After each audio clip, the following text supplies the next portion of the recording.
My name is Helen Parker. I'm 67 years old, and I've spent my whole life trying to do right by my family. This past Thanksgiving was supposed to be a quiet, simple evening at my little house in Madison, but it ended up being the night I learned just how much someone you love can betray you and still smile in your face. I still remember the way Michael set his fork down, leaned back in his chair, and looked at me with that easy grin of his, as if he were about to tell me something that would light up my whole world. He asked me if I liked the lake house he bought for me. My hands froze halfway to the pumpkin pie I was serving, and for a second, I thought I must have misheard him, that maybe he was joking or talking about some TV show I hadn't seen. But no. He repeated it slower this time, like he wanted to savor the moment. He said he hoped it was everything I'd ever wanted, that he remembered how much I loved being near the water. I looked across the table at him, my sweet boy, who used to bring me flowers from the neighbor's yard, and all I could manage to say was, "What house?" The words felt heavy in my mouth, too big for the silence that fell over the room. His smile faltered just slightly, but before he could answer, Jessica stood up with her perfect little smile plastered on her face and started collecting the dirty plates. Her movements were crisp and controlled, but I noticed her fingers gripping the edges of the dishes just a little too tight.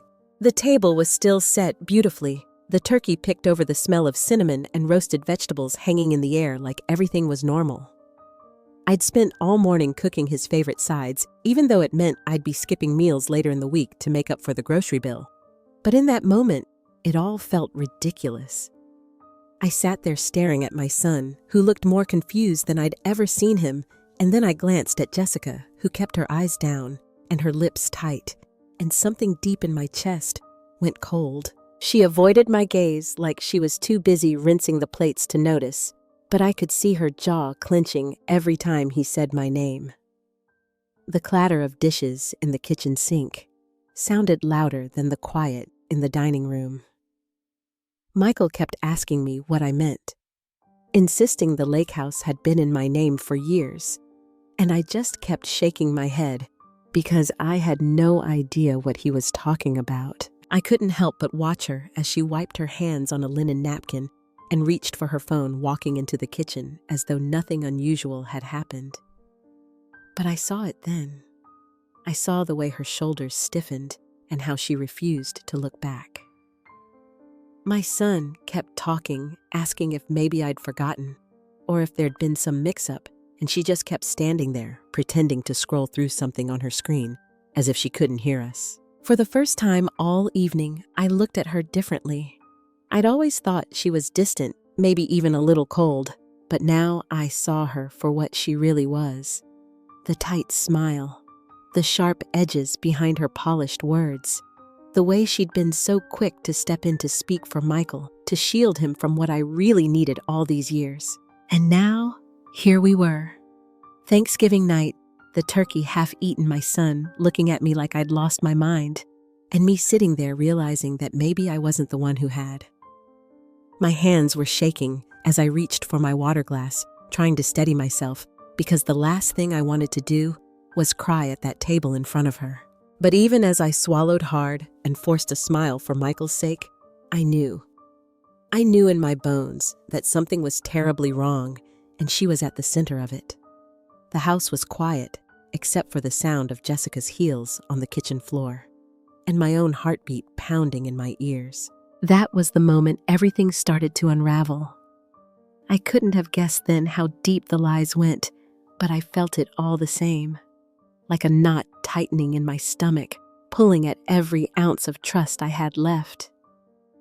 That was the night I learned the worst kind of betrayal doesn't come from strangers. It comes from the people sitting right across the table from you, smiling like nothing's wrong while they tear your life apart piece by piece. I grew up believing that a quiet, simple life was enough for me. My husband and I bought this little house in Madison right after we got married, and even though it was small and drafty in the winter, it felt like home because it was ours. He worked at the plant, I worked weekends at the grocery store, and we thought we had plenty of time to figure out the rest. But life has a way of cutting plans short. He got sick fast, too fast for either of us to really understand what was happening. One day, I was making his lunch like always, and the next, I was sitting alone at the kitchen table with bills stacked high and no idea how to cover them. Michael was only 14 when his father passed. He tried to act brave for me holding his tears until he thought I wasn't looking, and I knew right then that everything I did from that day forward would be for him. I told myself if I worked hard enough, he wouldn't have to feel the same kind of struggle I did. The plant wouldn't hire widows, at least not back then, and the grocery store said they couldn't give me more hours.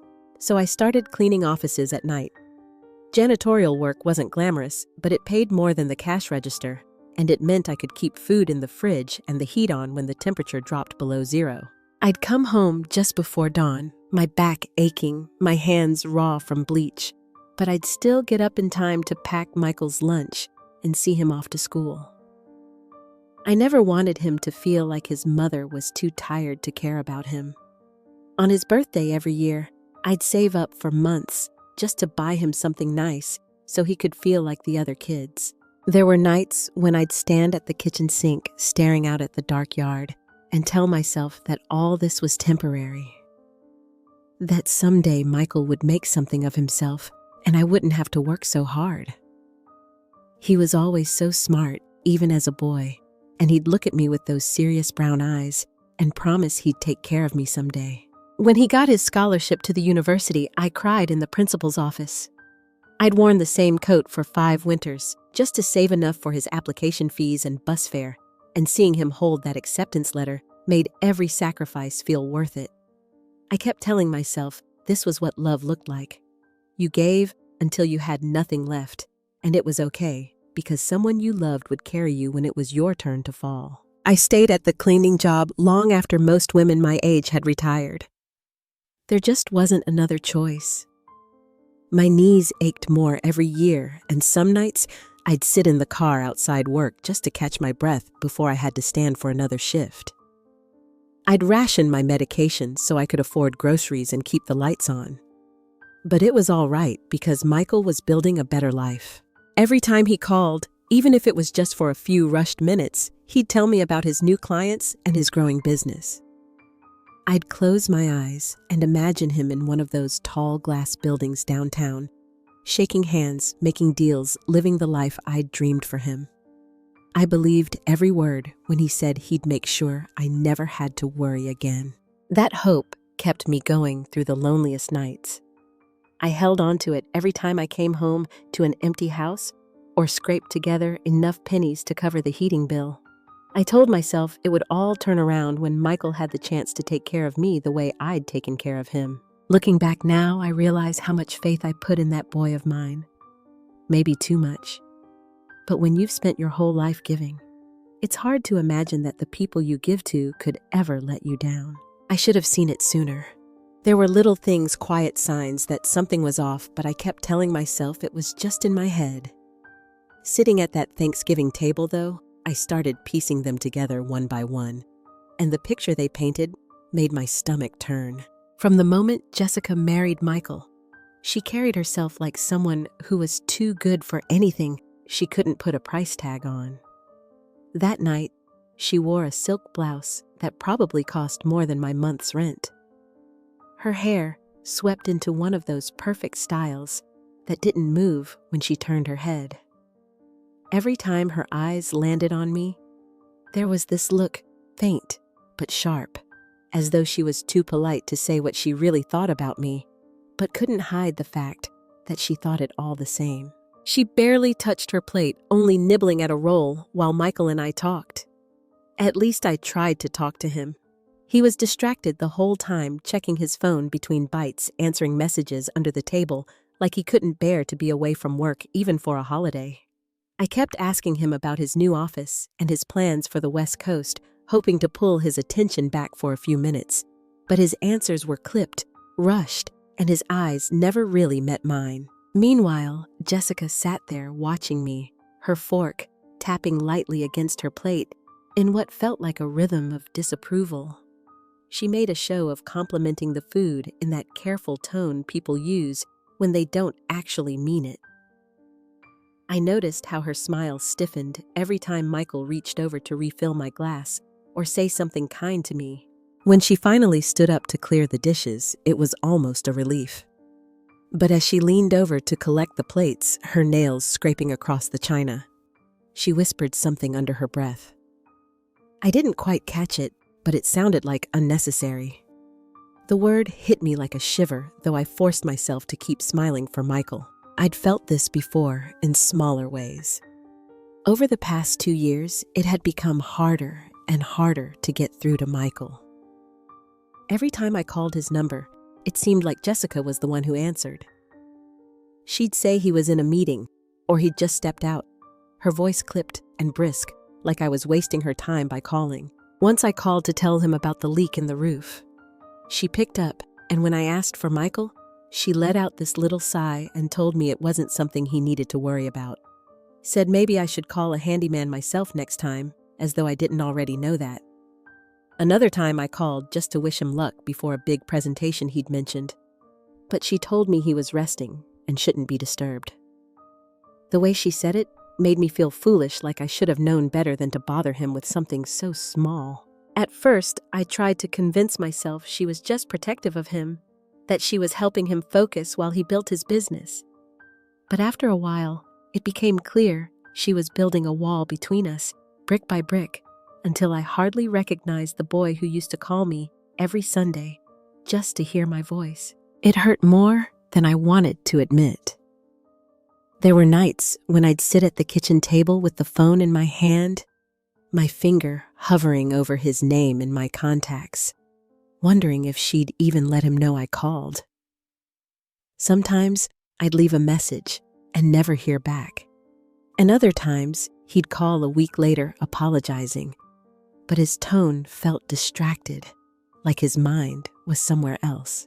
There was one afternoon that stands out in my memory, though. I'd scraped together enough money to send him a little care package, just homemade cookies and a scarf I'd knitted for him to wear on his morning commute. A week later, he called and thanked me for the cookies, but never mentioned the scarf. When I asked about it, he said he'd never seen it. Jessica must have opened the box, he said, and it must have gotten lost somewhere. The way he said it made me feel like even he didn't believe it, so I stopped sending things. I stopped calling as often.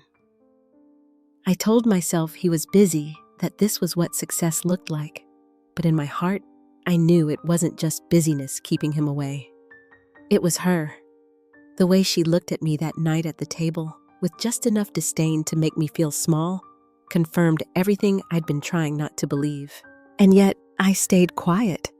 I smiled. I passed the rolls. I listened to Michael talk about his next business trip, all while my heart sank lower with every glance Jessica threw my way. Because deep down, I knew something was wrong. I just didn't know yet how much she had already taken. Michael leaned back in his chair, his fork resting on the edge of his plate, as though he'd been waiting for just the right moment to speak. The warmth in his voice made me smile at first, because it had been so long since I'd heard him sound proud of something he'd done for me. He said he hoped I was enjoying the lake house as much as I'd dreamed that he'd wanted it to be a surprise, a place where I could finally rest without worrying about anything. The words hit me like ice water. My breath caught in my throat as I froze the pie server still in my hand, halfway over his plate. My mind scrambled to make sense of what he'd just said, but there was no way to twist the meaning into something I understood, because I'd never even seen this lake house he was talking about. I set the server down, my hands starting to shake as I looked at him, and asked what house. His smile faltered just slightly, the confidence in his tone softening as he explained.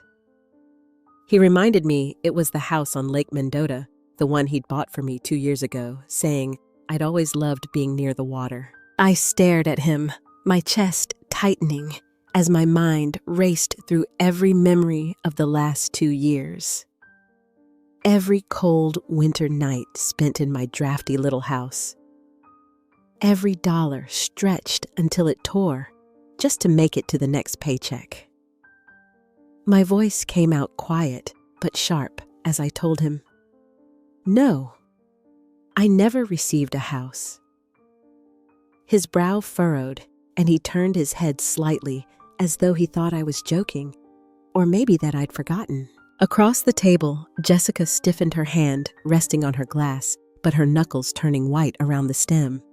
She didn't look up, only lowered her eyes to her plate as though fascinated by the crumbs left behind. Michael pressed on confusion creeping into his voice as he told me the house had been transferred into my name and his assistant had handled all the paperwork. I shook my head and pushed my chair back slightly, my legs feeling unsteady. My hands gripped the edge of the table as I told him again, I never received anything like that. He blinked, glancing at Jessica, who now sat completely still, her lips pressed tight in a thin line, her eyes locked on the table. The room grew heavy with silence, the kind of silence that feels dangerous because no one wants to be the first to break it. Michael finally reached into his pocket and pulled out his phone, scrolling quickly as he muttered about finding the emails from his assistant. He dialed and put the phone on speaker, tapping his fingers impatiently against the table as it rang. Rebecca answered on the third ring, her voice cheerful and professional until Michael cut her off. He asked her to confirm the details of the lake house transfer and the monthly payments he'd set up for me. I barely heard her answer over the pounding in my ears, but the words still landed like blows. She said the property at Lake Mendota was transferred to Helen Parker 2 years ago. She said she mailed the deed and arranged for $1,500 a month to be deposited into my account for maintenance and expenses. I felt my blood run cold because none of it was true.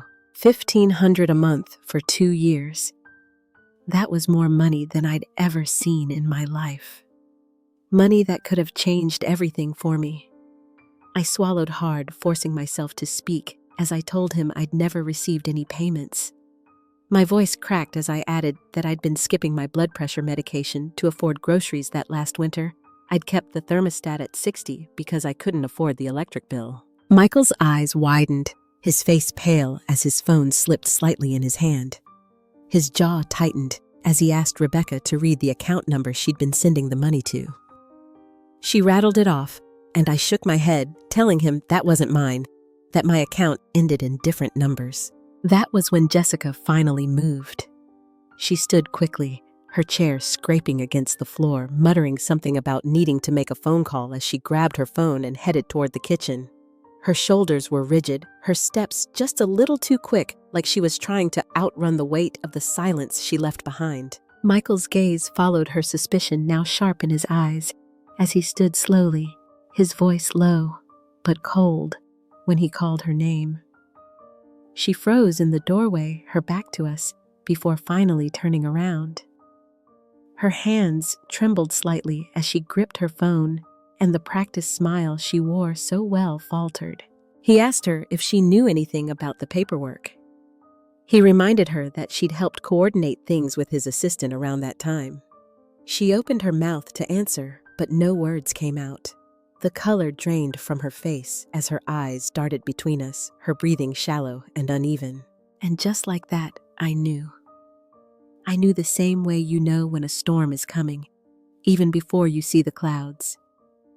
The truth was written all over her, in the tightness of her jaw, in the way her eyes couldn't meet mine, in the way her fingers twisted her wedding band as though she could somehow spin it all away. My chest ached as the betrayal settled into place, heavy and undeniable.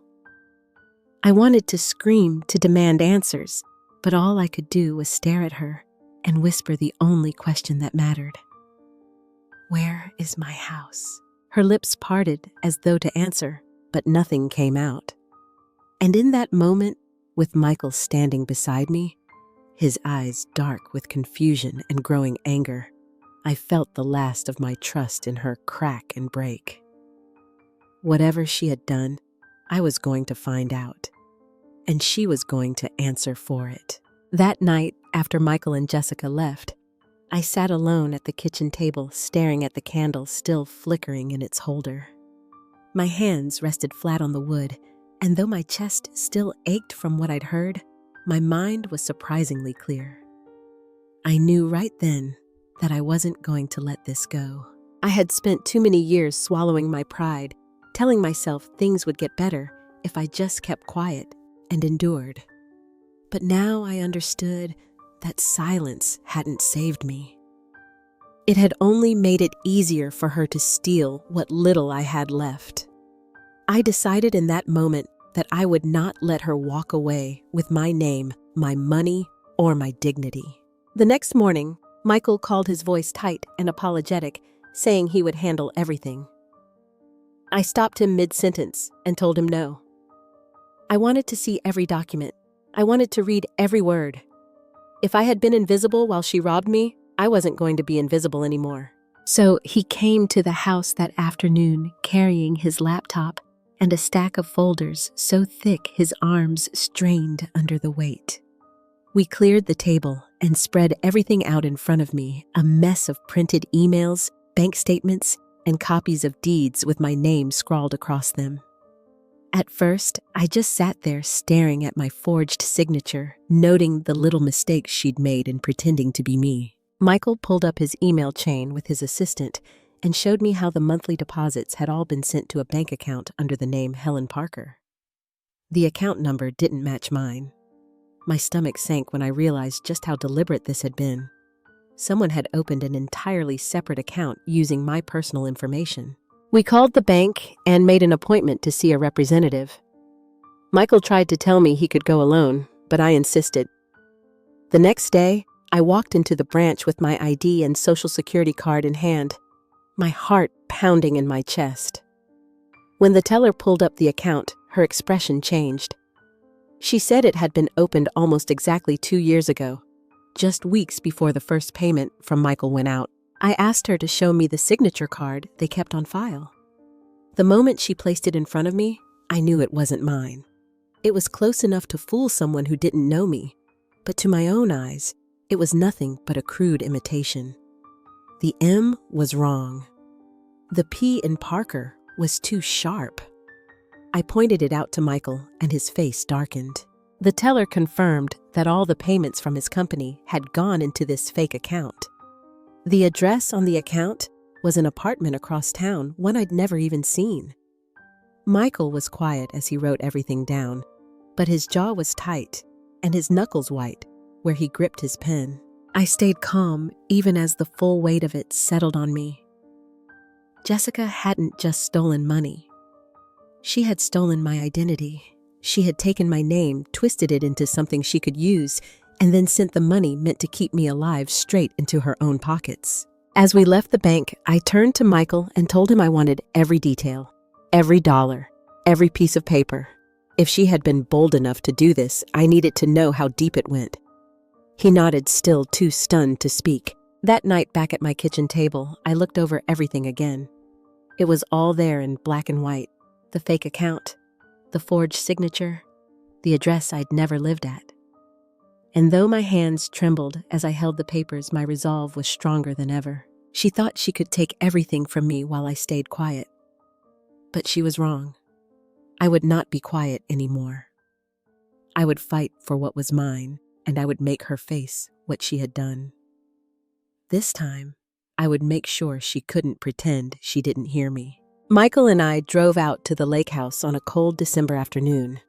The sky was heavy with clouds, and the bare trees lining the road looked like they were bracing for a storm. As the driveway curved and the house came into view, my breath caught for a moment because it really was beautiful. Wide windows looked out over the frozen water, and smoke curled lazily from the chimney.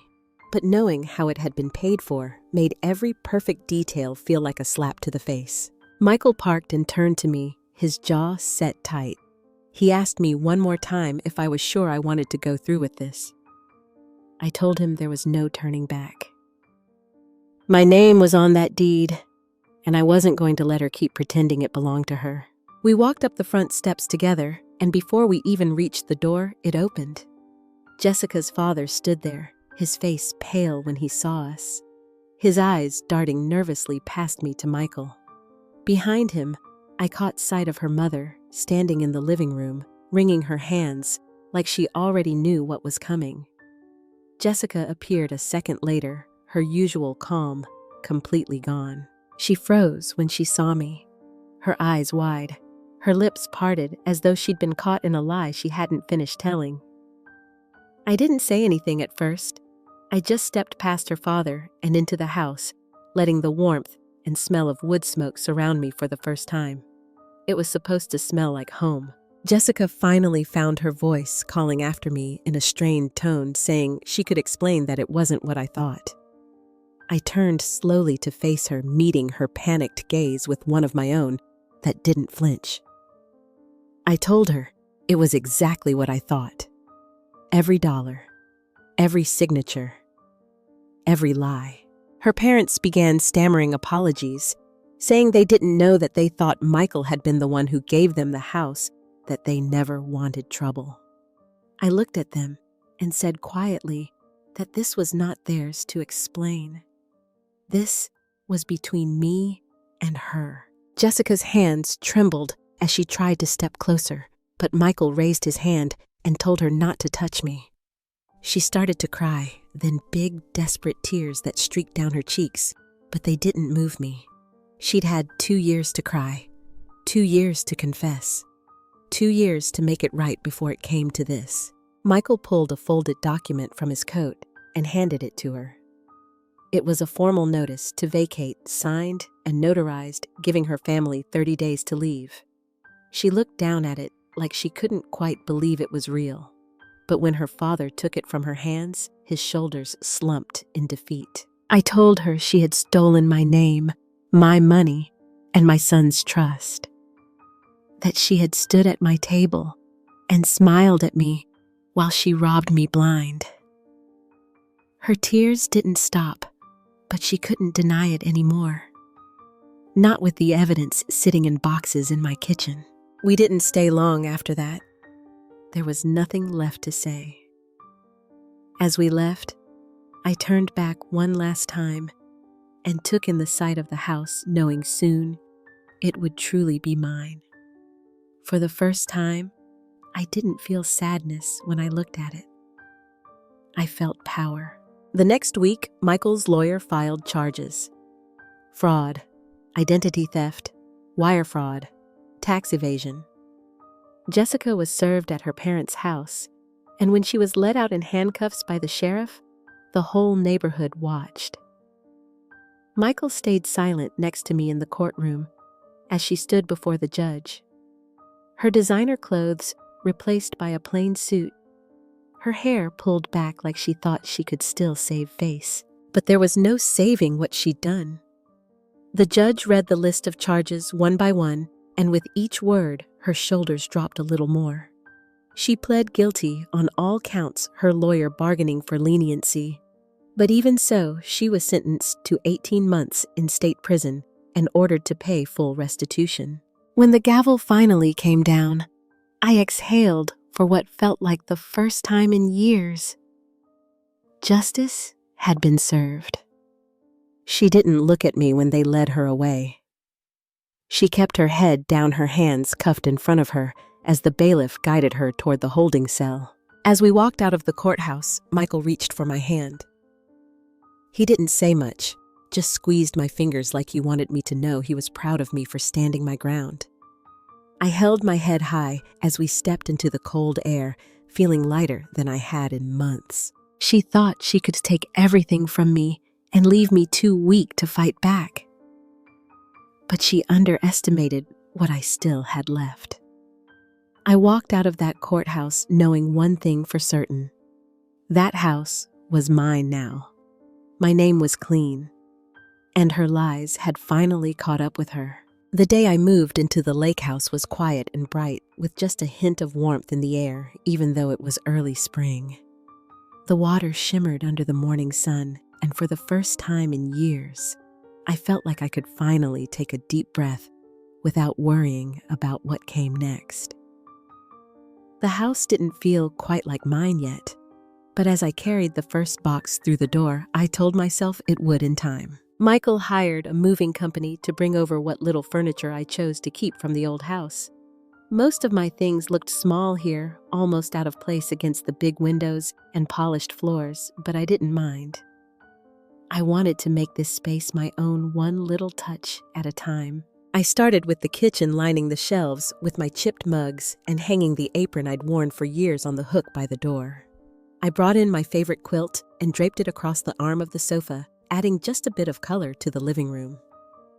In the bedroom, I placed my mother's framed photograph on the nightstand, her smile steady and comforting as always.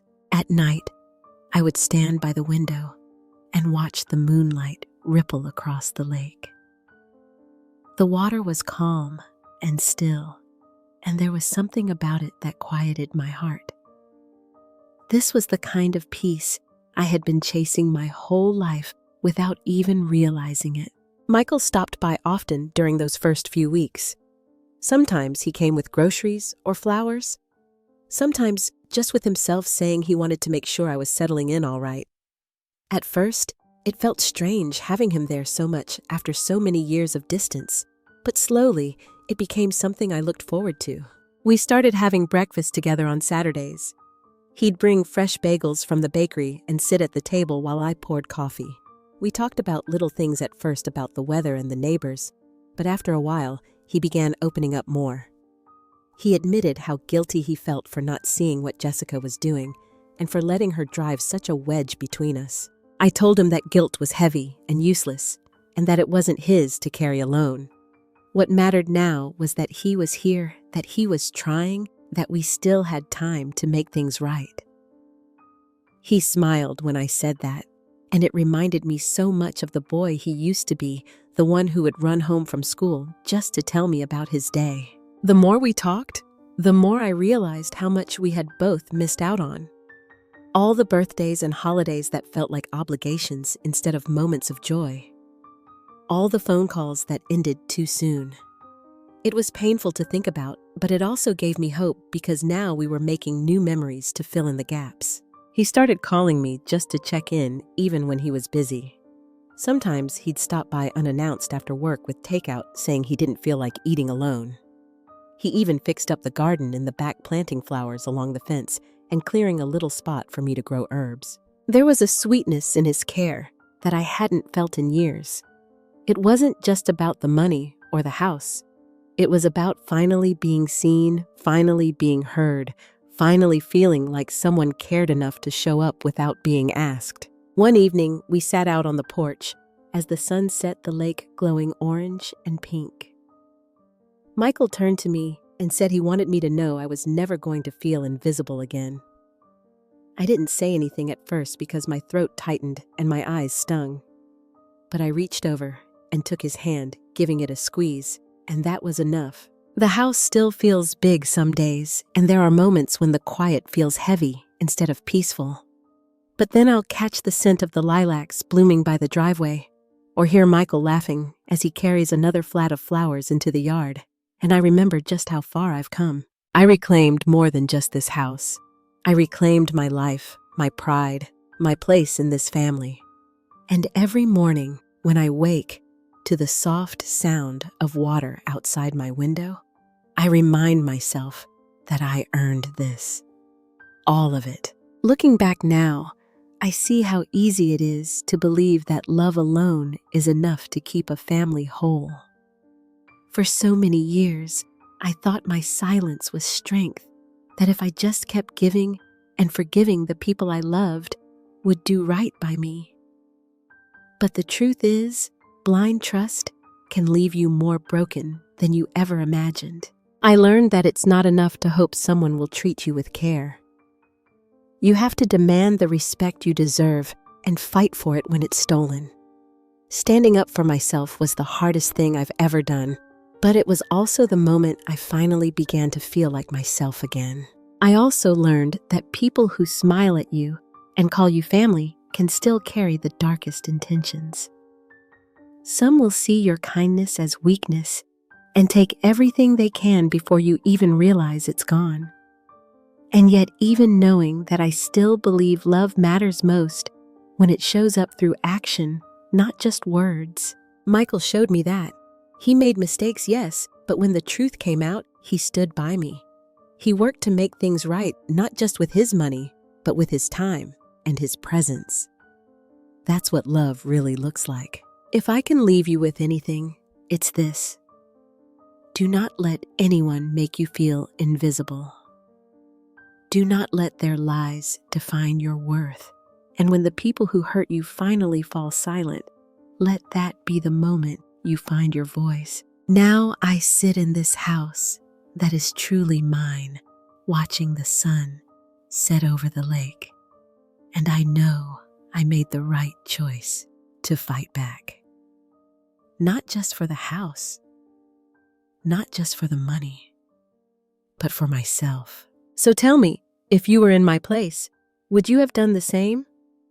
Have you ever learned the hard way who truly stands with you? I'd love to hear your story because maybe it will remind someone else that they aren't alone.